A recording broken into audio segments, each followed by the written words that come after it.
प्रिय विद्यार्थियों, BA part third paper second में आपके लेसन चल रहा था पुनर्जागरण।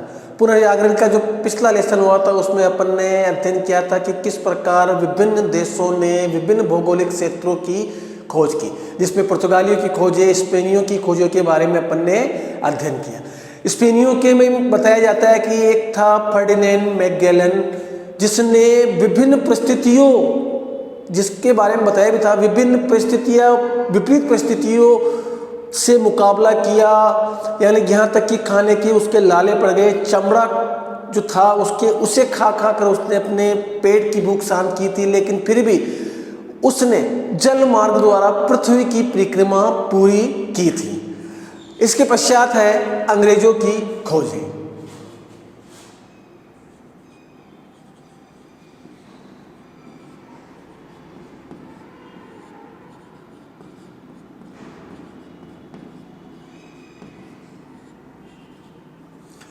अंग्रेज के बारे में कहा जाता है कि ये पहले स्पेन से आने वाले समुद्री जहाजों को लूटते थे, उनसे जो भी धन दौलत थे वो लूटमार करते थे। इसलिए पहले अंग्रेजों को इतिहास में समुद्री कुत्ते कहा जाता था।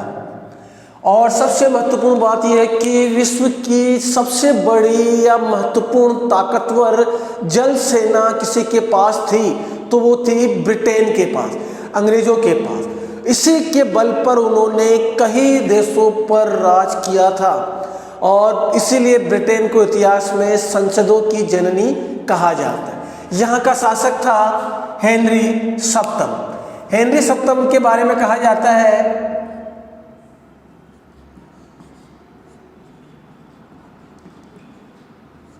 हेनरी सप्तम मोटिवेट करता था, प्रोत्साहित करता था। इसी के तहत इसने क्या किया, चीन व भारत का मार्ग जानने के लिए विभिन्न खोजी दलों को भेजा, जिनमें एक है जॉन केवट,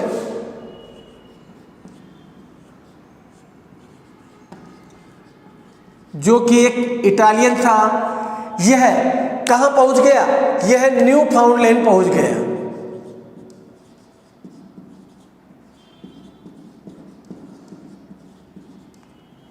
और इसकी खोज का श्रेय जॉन केवट को दिया जाता है। इसके पश्चात नेक्स्ट है फ्रांसीसी खोजी।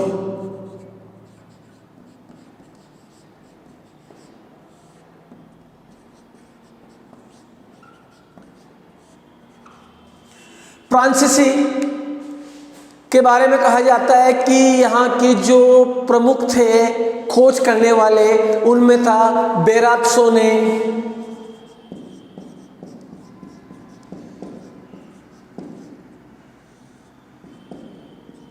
एक तो हो गया बेरात्सोने, दूसरा था कार्त्या,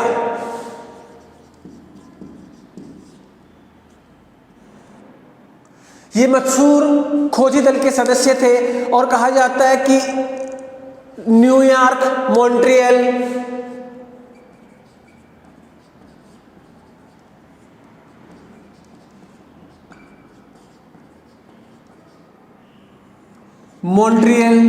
आदि प्रदेशों की खोज की और उत्तरी अमेरिका में अपना प्रभुत्व स्थापित किया। क्या किया? उत्तरी अमेरिका में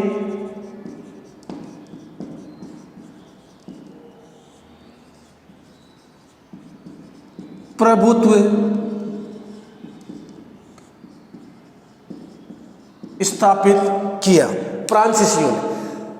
ये थे विभिन्न देशों द्वारा जो खोजें की गई कुछ महत्वपूर्ण बातें। इसके पश्चात बताया जाता है कि इनके परिणाम क्या रहे, यानी विभिन्न भौगोलिक क्षेत्रों की जो खोजें की गई उनके परिणाम क्या थे। तो किसके परिणाम हैं? भौगोलिक खोजों के परिणाम।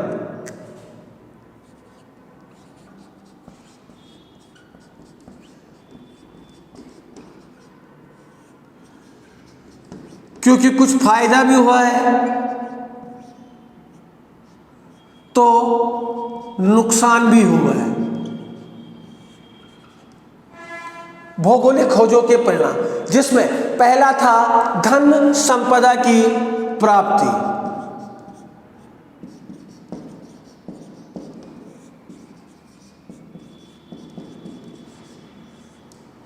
विभिन्न क्षेत्रों की खोज की, व्यापार बढ़ा, आयात निर्यात को प्रोत्साहन मिला, आर्थिक लाभ प्राप्त हुआ। अब इससे क्या हुआ, जब धन संपदा की ज्यादा प्राप्ति होने लगी, क्योंकि पहले आय के साधन सीमित थे, अब आय अतिरिक्त होने लगी, तो कहा जाता है कि लोभी व हिंसक बन गए यूरोपियन व्यक्ति। क्या हुआ, लोभी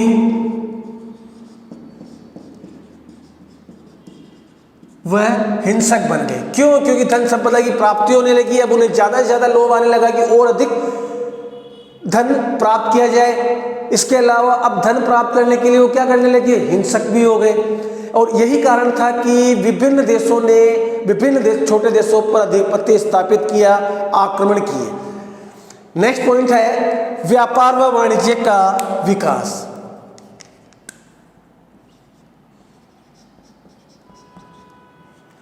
व्यापार व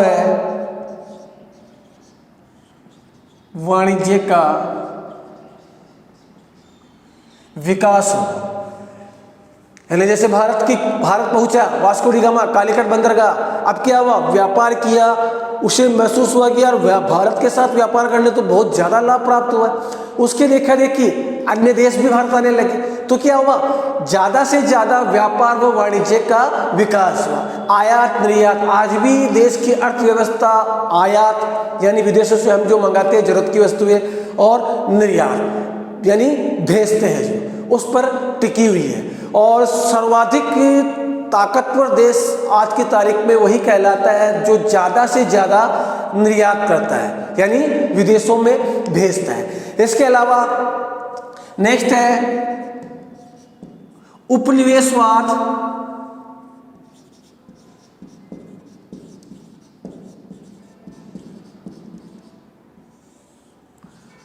व साम्राज्यवाद का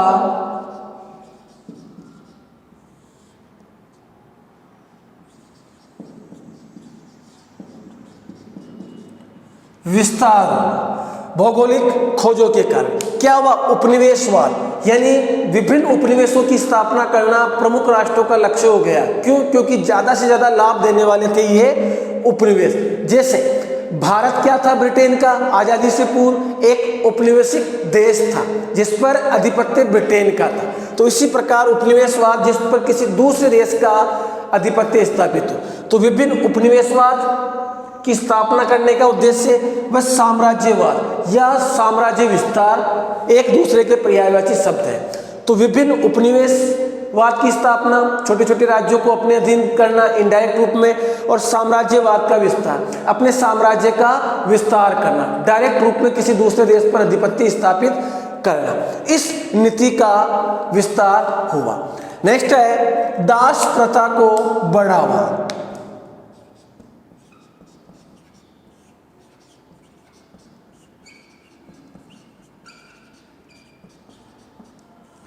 दास प्रथा को बढ़ावा मिला, इसके लिए कहा जाता है कि विभिन्न देशों पर आधिपत्य स्थापित हुआ, विभिन्न उपनिवेश स्थापित हुए, और वहाँ कहा जाता है कि जो कई मनुष्यों को कैद किया जाता था, उनको बंदी बनाया जाता था, और बंदी बनाने के पश्चात कई व्यक्तियों को तो बेच भी दिया जाता था। तो क्या हुआ, दास प्रथा जिससे बेगार ली जाती है। प्राचीन समय में हम देखते हैं ताजमहल का निर्माण हुआ। अरे जो बंदी थे, जो गुलाम थे, उन्होंने बिल्कुल सिर्फ 2 वक्त की रोटी के लिए ही काम किया था, अपना योगदान दिया था, अपनी मेहनत दी थी। तो कहा जाता है कि इसके कारण दास प्रथा को बढ़ावा मिला। विभिन्न व्यक्तियों को बंधक बनाया गया, उन्हें दास बनाया गया, उन्हें एक स्थानों से दूसरे स्थानों पर बिक्री की गई, उनसे बेगार ली गई। नेक्स्ट है विज्ञान का विकास।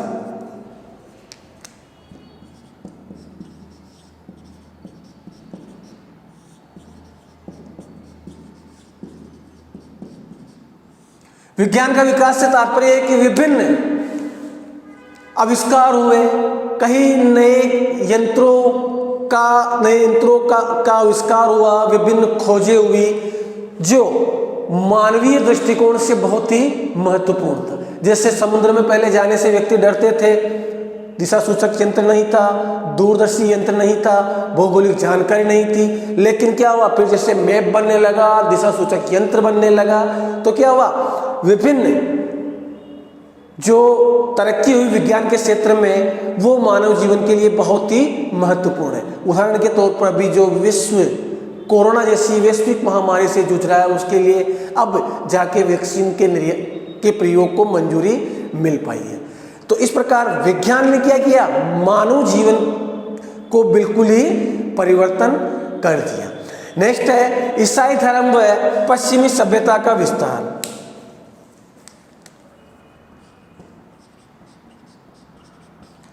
ईसाई धर्म व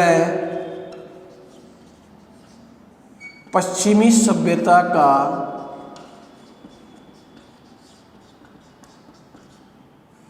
विस्तार। खोजों में कौन आगे रहे, यूरोपियन। अब यूरोपियन का धर्म क्या था, ईसाई धर्म था। अब यूरोपीय द्वारा क्या किया गया, जब विभिन्न उपनिवेश स्थापित हुए, विभिन्न साम्राज्य देशों पर अधिपत्य स्थापित किया, तो उनका एकमात्र उद्देश्य था कि ज़्यादा से ज़्यादा ईसाई धर्म व पश्चिमी सभ्यता, पाश्चात्य सभ्यता का विस्तार करें। और आपको पता है ब्रिटेन का जब भारत औपनिवेशिक देश था, तो उस समय भी ईसाई धर्म प्रचारक भारत आते थे और ज़्यादा से ज़्यादा लोगों को लालच देकर, दबाव डालकर ईसाई धर्म ग्रहण करने के लिए बाध्य करते थे। कई लोगों ने ईसाई धर्म ग्रहण भी किया था और कई व्यक्ति ऐसे होते थे जो पाश्चात्य संस्कृति की तरह रहन सहन करने लगे, वही सूट बूट, टोपी, हाथ में डंडा वगैरह। और यानी कि इससे क्या महसूस होता था उन्हें कि हम इनसे, जैसे भारत में भी थे जो इस प्रकार पाश्चात्य संस्कृति से रहने लग गए, तो वो उनके मन में क्या आता था कि हम भारतीयों से अलग हैं। इस प्रकार तो यूरोपियन द्वारा क्या किया गया, ईसाई धर्म व पश्चिमी सभ्यता का विस्तार किया गया। और नेक्स्ट है पुनर्जागरण के परिणाम व महत्व।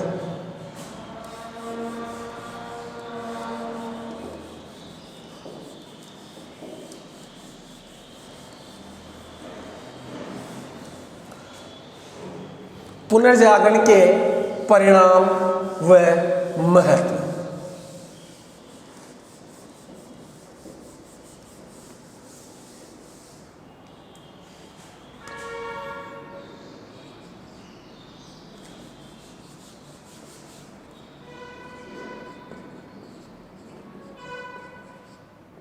परिणाम व महत्व किसके, पुनर्जागरण के। तो पुनर्जागरण के जो परिणाम थे, जो महत्व था, उसके बारे में बताया जाता है कि वैचारिक स्वतंत्रता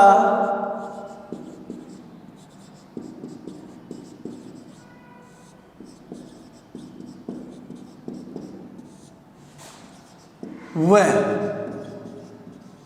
वैज्ञानिक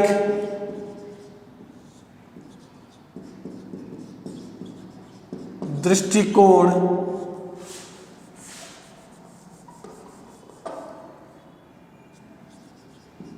का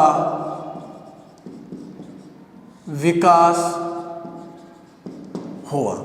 क्या हुआ, वैचारिक स्वतंत्रता यानी स्वतंत्र विचारधारा का विकास हुआ। जैसे उदाहरण के तौर पर बताया जाता है कि पहले जो धर्म ग्रंथों व प्रमुख धर्म पदाधिकारी द्वारा जो बातें कही जाती थी वही फैक्ट मानी जाती थी। पुनर्जागरण से पहले कोई अपने विचारों से उसका अध्ययन नहीं कर पाता था, अपने मन की बात नहीं कह सकता था क्योंकि डर था। लेकिन अब क्या हुआ, पुनर्जागरण के कारण स्वतंत्र विचारधारा का उदय हुआ। अब लोग अपने हिसाब से भी कयास लगाने लगे कि भाई ऐसा हो सकता है या नहीं। दूसरा, वैज्ञानिक दृष्टिकोण का विकास हुआ, यानी विभिन्न खोजें हुई। ये क्या था, ये पुनर्जागरण का ही परिणाम था। रिपीट कर रहा हूं, स्वतंत्र विचारधारा का विकास हुआ। यानी आज अपन देखते हैं किताबों में जो पढ़ लिखा हुआ है जरूर थोड़ी सही है, हम उस पर वाद विवाद करते हैं, तर्क वितर्क देते हैं। होता है। तो ये क्या है, ये स्वतंत्र विचारधारा का विकास हुआ, स्वतंत्र सोच विकसित हुई और वैज्ञानिक दृष्टिकोण का विकास हुआ कि वास्तव में जो घटना घट रही उसके पीछे कुछ न कुछ कारण है। भौतिकवादी दृष्टिकोण का विकास।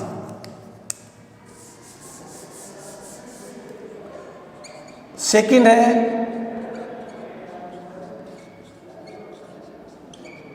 भौतिकवादी दृष्टिकोण का विकास। पहले क्या था, पुनर्जागरण से पहले कहा जाता था कि मनुष्य ने धरती पर जो जन्म लिया है वही एक बहुत बड़ा अभिशाप है और मनुष्य को इस जीवन की चिंता ना करके उस ऊपर की चिंता करनी चाहिए कि मरने के बाद वहां उससे संतुष्टि मिल सके, सुख मिल सके। तो इस प्रकार की बातें कही जाती थी और मनुष्य जीवन को ही एक अभिशाप बताया जाता था। लेकिन पुनर्जागरण के पश्चात क्या हुआ, पुनर्जागरण की जो मुख्य विशेषता थी वो मानववादी विचारधारा थी कि मनुष्य ने जो जन्म लिया है वो एक बहुत बड़ा वरदान है और मनुष्य को कुछ ऐसा करना चाहिए कि उसका नाम अमर है। तो इसी के लिए कहा जाता है कि पुनर्जागरण के कारण मनुष्य में भौतिकवादी दृष्टिकोण का विकास हुआ। जैसे आज हम सुबह उठते हैं, प्रेस वगैरह होने के पश्चात नहाते हैं, धोते हैं, प्रेस के कपड़े पहनते हैं, सस्ते संवरते हैं। इसके अलावा पैदल नहीं चलना है, शौक के लिए गाड़ी ले ली, टू व्हीलर फिर फोर व्हीलर ले लिए, हवाई जहाज के द्वारा यात्रा कर रहे हैं, आलीशान मकान बना रहे हैं, रहन सहन वैभवपूर्ण है। ये क्या है, ये सारी चीजें भौतिकवादी है। तो कहा जाता है कि पुनर्जागरण के कारण लोगों की सोच में परिवर्तन आया, अब उनका रहन सहन उच्च होने लगा, वैभवपूर्ण जीवन जीने लगे, विभिन्न जो वैभवपूर्ण जीवन पद्धति की जो आवश्यकताएं थी उनकी डिमांड होने लगी। यही कहलाता है भौतिकवादी दृष्टिकोण। नेक्स्ट है राष्ट्रीयता का विकास।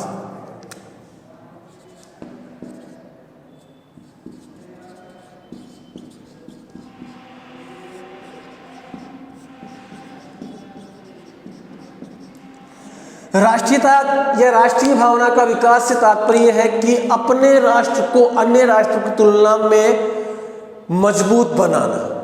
उदाहरण के तौर पर हम देख सकते हैं कि जब भारत और पाकिस्तान या भारत का किसी भी अन्य देश के साथ अगर क्रिकेट मैच चल रहा होता है तो अपन क्या महत्वाकांक्षा रखते हैं कि भारत जीतना चाहिए, भारत जीतना चाहिए। वो क्या है, वही है राष्ट्रवाद की भावना या राष्ट्रीयता की भावना, अपने राष्ट्र को अग्रणी बनाना, मजबूत बनाने की सोच रखना। तो यही पुनर्जागरण का एक परिणाम था कि पुनर्जागरण के पश्चात प्रत्येक राष्ट्र का नागरिक ये सोचने लगा, प्रत्येक शासक ये सोचने लगा कि हमारा राष्ट्र ही अन्य राष्ट्रों की तुलना में अग्रणी हो, ताकतवर हो। नेक्स्ट है धर्म सुधार आंदोलन की पृष्ठभूमि।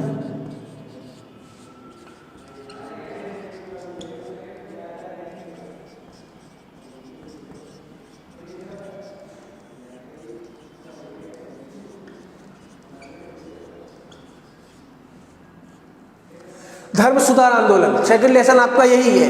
कहा जाता है कि पुनर्जागरण के कारण ही धर्म सुधार आंदोलन की पृष्ठभूमि तैयार हुई। क्यों? क्योंकि पुनर्जागरण से पहले टोटल धर्म और चर्च का प्रभाव था। अब क्या हुआ, पुनर्जागरण के पश्चात क्या हुआ कि लोगों की सोच विकसित हुई, स्वतंत्र विचारधारा उत्पन्न हुई, स्वतंत्र रूप से सोचने लगे। अब उन्हें महसूस होने लगा कि धर्म के नाम पर हमेशा हमारे साथ खिलवाड़ किया जाता रहा है। तो कई ऐसे स्वतंत्र विचारधारा वाले व्यक्ति हुए जिनकी सोच हो गई कि भाई धर्म में बहुत बुराइयां हैं, और यही परिणाम था पुनर्जागरण का कि धर्म सुधार आंदोलन की पृष्ठभूमि तैयार हुई। भाई अब इस धर्म से जो बुराइयां हैं उनको दूर करना है। नेक्स्ट है उन्नत पाठ्यक्रम।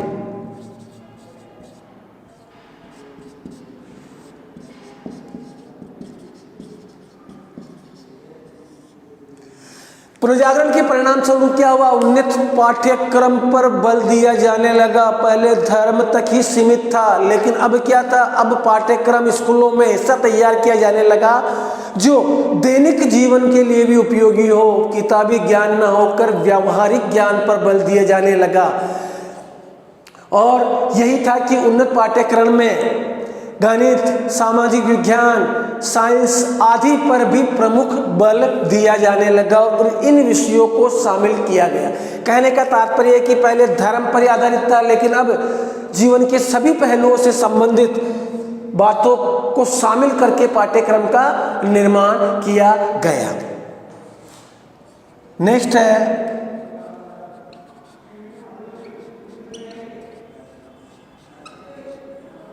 अन्य परिणाम। अन्य परिणाम में पहला है देशज भाषा का विकास।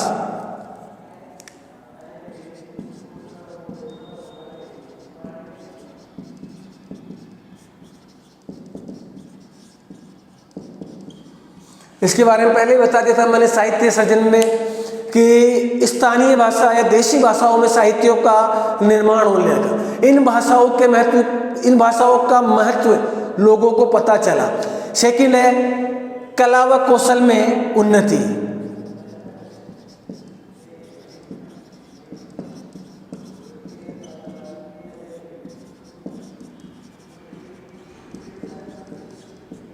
यानी कला व कौशल में के क्षेत्र में उन्नति देखने को मिली। उदाहरण के तौर पर कह सकते हैं कि पहले एक साधारण तरीके से किसी वस्तु का निर्माण किया जाता था प्राचीन समय में। आज देख सकते हो अब आज वही चीज विभिन्न डिजाइन में हमारे सामने आ जाती है। तो कहा जाता है कि कला व कौशल में भी उन्नति हुई। ये परिणाम था पुनर्जागरण का।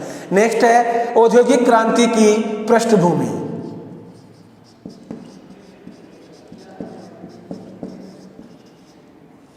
औद्योगिक क्रांति की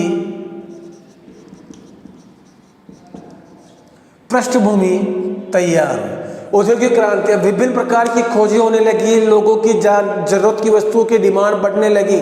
तो क्या होगा, औद्योगिक क्षेत्रों में खोजें होगी, नए नए वस्तुओं का निर्माण होगा।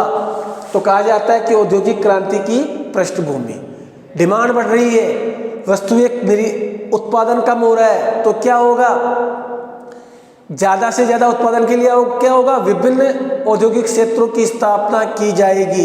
ये क्या परिणाम था, ये था पुनर्जागरण का ही परिणाम। नेक्स्ट भौगोलिक जानकारी मिली।